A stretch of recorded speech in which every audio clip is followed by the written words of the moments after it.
کون کون سے عیب ہیں جو جانور کے اندر پائے جائیں تو بندے کی قربانی اس جانور کی صورت میں قبول نہیں؟ تو میرے دوستو ذہن نشین فرما لیں۔ نمبر 1، کان کٹا ہوا۔ کان کٹا ہوا جانور، اس کو دیکھا جائے گا کہ اس کا کان اگر تیسرے حصے سے زیادہ کٹا ہوا ہے یا تیسرے حصے تک ہے تو اس کا مسئلہ الگ ہے، لیکن اگر تھوڑا بہت ہے اور تیسرے حصے سے کم ہے تو اس صورت میں قربانی ہو جائے گی، اگر زیادہ ہے تو قربانی اس کی صحیح نہیں ہوگی۔ نمبر 2، دم کٹی ہوئی ہو۔ تو میرے دوستوں ذہن نشین فرما لیں، اگر ایک جانور کی دم کٹ گئی، کسی جانور نے پاؤں رکھا، ٹوٹ گئی، کوئی بھی مسئلہ بنا، تو ایسی صورت میں دیکھا جائے گا اس جانور کی جو دم کٹی ہے اس کو بھی اسی مقدار میں لایا جائے گا۔ اگر تیسرے حصے سے کم ہے تو اس کی قربانی صحیح ہو جائے گی جانور کی، لیکن اگر تیسرے حصے سے زیادہ دم کٹی ہے تو اس جانور کی قربانی صحیح نہیں ہوگی۔ ٹھیک ہے، تو یہ جب جانور کی دم کی آپ نے پیمائش کرنی ہے تو خاص طور پہ اس بات کو ذہن نشین فرما لیں۔ ایک ہے دم کے اندر وہ حصہ جہاں تک اس کی دم کی کھال ہے، اور ایک حصہ وہ کہ نیچے تک جہاں تک بال لگے ہوئے ہیں، بال لٹک رہے ہیں، تو آپ نے پیمائش کرنی ہے جہاں تک اس کا گوشت ہے، اس کی کھال ہے جہاں تک، اس کی مقدار میں دیکھا جائے گا۔ اگر تیسرے حصے سے کم ہے تو قربانی جائز ہو جائے گی، لیکن اگر تیسرے حصے سے زیادہ ہے تو قربانی جائز نہیں ہوگی، اور جانور کی قربانی کریں تب آپ کی طرف سے فرض ادا ہوگا۔ نمبر 3، لنگڑا جانور۔ ایسا جانور جو لنگڑا پن ہے جس کی چال میں دیکھا جائے گا اس کے ایک پاؤں میں مسئلہ ہے، تو اگر پاؤں ٹوٹ گیا کسی وجہ سے، کوئی ایسا عذر پیش آ گیا کہ کسی اور وجہ سے ایک پاؤں سے وہ معذور ہو رہا ہے، تو ایسے جانور کی قربانی کی تفصیل تھوڑی سی یہ ہے، اگر وہ جانور اس ٹوٹے ہوئے پاؤں کے ذریعے سہارا لے کر چل رہا ہے، ٹھیک ہے، سہارا لے رہا ہے اور پھر چل لیتا ہے، تو یاد رکھیں ایسے جانور کی قربانی جائز ہو جائے گی اگرچہ ٹانگ ٹوٹی ہوئی ہے۔ لیکن اگر وہ سہارا نہیں لے رہا، زمین پہ لگاتا نہیں ہے پاؤں کو، تو ایسے جانور کی قربانی بھی جائز نہیں ہے۔ ٹھیک ہے، تو اس وجہ سے پاؤں کے ذریعے سہارا لے کر چلنا ضروری ہے، تب قربانی ہو جائے گی، ورنہ قربانی اس کی جائز نہیں ہے۔ نمبر 4، ایسا جانور جو ایک آنکھ سے کانا ہو، اس کو ایک آنکھ سے نظر نہیں آتا، تو قربانی اس کی صحیح نہیں ہوگی، اور کسی کو جانور کی آپ کو قربانی کرنی پڑے گی۔ لیکن بعض دفعہ ایسا ہوتا ہے کہ جانور کی بینائی کمزور ہو جاتی ہے، ٹھیک ہے، اگر ایسا مسئلہ ہو تو اس کی تفصیل تھوڑی سی اس میں، جب کبھی کوئی ایسا مسئلہ پیش آئے تو اپنے متعلقہ مفتیان اکرام سے آپ رابطہ کریں، بھئی کیسے جانور کی بینائی کا اعتبار کیا جائے گا، کیسے اس کو پہچانا جائے کہ اس کی قربانی ہوگی یا نہیں، جبکہ اس جانور کو ایک آنکھ سے نظر کم آتا ہے، ٹھیک ہے، اس کو دیکھا جائے گا کہ صحیح آنکھ سے کہاں تک کا فاصلہ ہے جس تک وہ دیکھ لیتا ہے، اور وہ آنکھ جو خراب ہو رہی ہے اس کی مقدار کتنی ہے، کہاں تک اسے دیکھ لیتا ہے، ذرا اس میں تفصیل ہے۔ اگر کبھی ایسا مسئلہ پیش آئے تو متعلقہ مفتیان اکرام سے آپ رجوع کر لیں، انشاءاللہ العزیز آپ کے مسئلے کا حل آپ کو مل جائے گا۔ نمبر 5، جانور کی عمر کا مسئلہ ہے، ٹھیک ہے، اگر ایک جانور کی عمر بکرا بکری ہے، ٹھیک ہے، اس کی عمر ہے کہ 1 سال، اگر اس سے 1 دن بھی کم ہوا،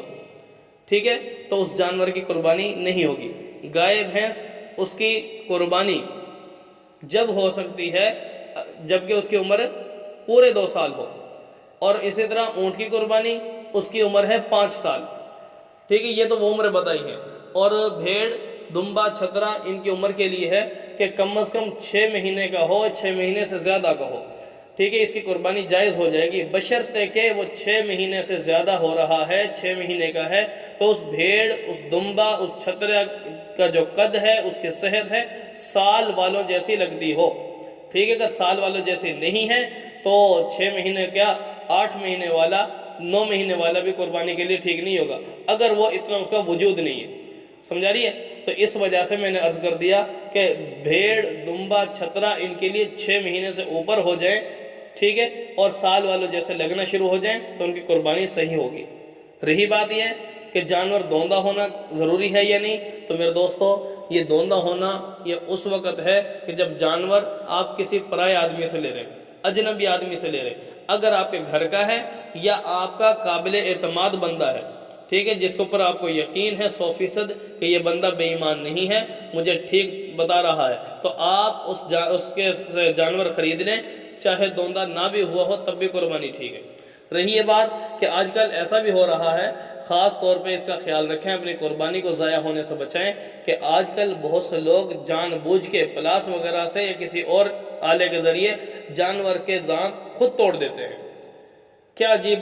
ایک تصور پیش کیا جا رہا ہے معاشرے کے اندر، ٹھیک ہے۔ اب یہ بتائیں کہ وہ لوگ جو جان بوجھ کر جانور کے دانت توڑتے ہیں، اگر اس کی عمر ایک دن بھی کم ہوئی اور ایسے جانور کے دانت توڑا تو میرے دوستو یاد رکھیں، آپ کے طرف سے جو آپ نے اس کو دے دیا جانور، اس نے قربانی کر لی خریدنے والے نے، تو اس کا وبال سارا کا سارا اس دانت توڑنے والے پر آئے گا۔ کیوں؟ دھوکہ یہ دے رہا ہے۔ لیکن اگر وہ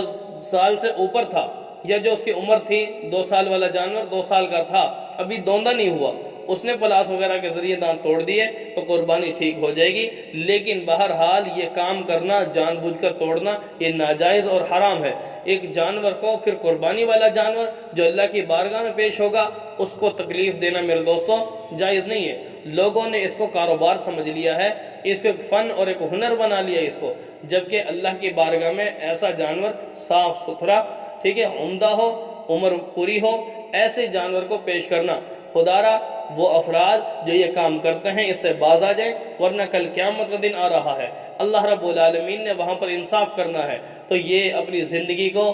برباد نہ کریں اور ایسا کام کرنے سے بچ جائیں۔ نمبر 6، ایسا جانور جس کے 4 تھن ہیں، اگر ایک تھن خراب ہے، ٹھیک ہے، اس سے دودھ نہیں آتا، تو ایسے جانور کی قربانی بھی جائز نہیں ہے، ٹھیک ہے۔ بلکہ جس جانور کا ایک تھن خراب ہے تو اس کی تو اجازت ہے، قربانی ہو جائے گی، کیونکہ ہر عضو میں تیسرا حصہ دیکھا جاتا ہے۔ تو گویا گائے بھینس کے 4 تھن ہوتے ہیں، تو 4 تھنوں کو 3 حصوں میں تقسیم کیا جائے، تو ایک سے زیادہ اگر یعنی اس کے 2 تھن خراب ہیں تو تب قربانی اس کی جائز نہیں ہوگی۔ ہاں اگر ایک ہے تو قربانی اس کی ہو سکتی ہے۔ ہاں بکری جس کے تھن ہی 2 ہیں، اس میں سے ایک تھن خراب ہے، ایک تھن صحیح ہے، تو ایسی بکری کا اس کی بھی قربانی جائز نہیں ہوگی، اور جانور لے کر قربانی کرنی پڑے گی۔ نمبر 7، جس طرح ہم دیکھتے ہیں کہ جانور کے اندر حلال یہ چیزیں ہوں، ٹھیک ہے، یعنی کوئی عیب نہ ہو اس جانور کے اندر، تو اسی طرح ان میں سے میرے دوستو ایک عیب یہ بھی ہے کہ اس جانور کے اندر حرام پیسہ لگا ہو تو اس کی بھی قربانی ٹھیک نہیں ہے۔ چوری کا جانور ہے یا حرام پیسہ قربانی میں لگا دیا آپ نے، تو ایسا بندہ اپنی طرف جو قربانی کر رہا ہے اس کی قربانی بھی قابل قبول اللہ کے ہاں نہیں ہوگی۔ کیوں؟ اللہ رب العالمین نے فرمایا، حدیث کے اندر مفہوم پیارے آقا صلی اللہ علیہ وسلم ارشاد فرمایا، اللہ تعالیٰ پاک ہیں اور پاکیزہ مال کو پسند کرتے ہیں، اللہ تعالیٰ نظافت والے ہیں اور نظافت کو پسند کرتے ہیں، اللہ تعالیٰ کریم ہیں اور کرم والے معزز پیسے کو اللہ قبول فرماتے ہیں۔ تو میرے دوستو قربانی ایک عبادت ہے، اس میں حرام پیسہ نہ لگایا جائے بلکہ حلال پیسے سے قربانی کی جائے۔ کیوں؟ یہ اس میں حرام پیسے کے ذریعے قربانی قبول نہ ہونے کی وجہ آسان سی مثال ہے کہ ایک بندہ چوری کا پیسہ وہ بھی حرام کا ہے، سود کا پیسہ وہ بھی حرام کا ہے، رشوت کا پیسہ وہ بھی حرام کا ہے۔ بہرحال حرام کا پیسہ جمع کر کے ایک بندہ، چاہے وہ چوری کر رہا ہے، چاہے وہ کسی کے ساتھ فراڈ کر رہا ہے، دھوکہ دے رہا ہے، رشوت کھا رہا ہے، سود کھا رہا ہے، ان چیزوں کے پیسہ بندہ جمع کر کے حج کو چلا جائے، تو مجھے بتاؤ کہ حرام پیسہ چوری کر کر کے بندہ جوڑی جا رہا ہے مال اور حج کو چل دیا، تو جیسے ہی چوری کے مال سے، رشوت کے مال سے، سود کے مال سے بندے کی طرف سے حج قابل قبول نہیں ہے، تو میرے دوستو اسی طرح اس قسم کے پیسے سے اللہ کے ہاں اس بندے کی قربانی بھی قابل قبول نہیں ہے۔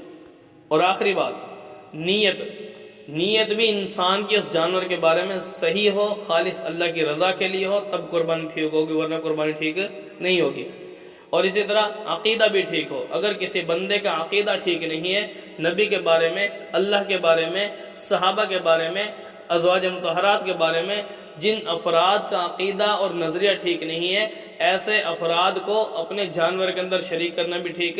نہیں ہے۔ تو میرے دوستو اپنی قربانی کو پاکیزہ کر کے ان تمام عیوب سے اللہ کی خدمت میں پیش کریں۔ اس پر انشاءاللہ العزیز جو اللہ رب العالمین نے انعامات رکھے ہیں وہ انشاءاللہ ہم سب کو ضرور ملیں گے۔ اللہ رب العالمین سے دعا ہے اللہ ہم کو ان تمام باتوں کی پاسداری کرنے کی توفیق نصیب فرمائے۔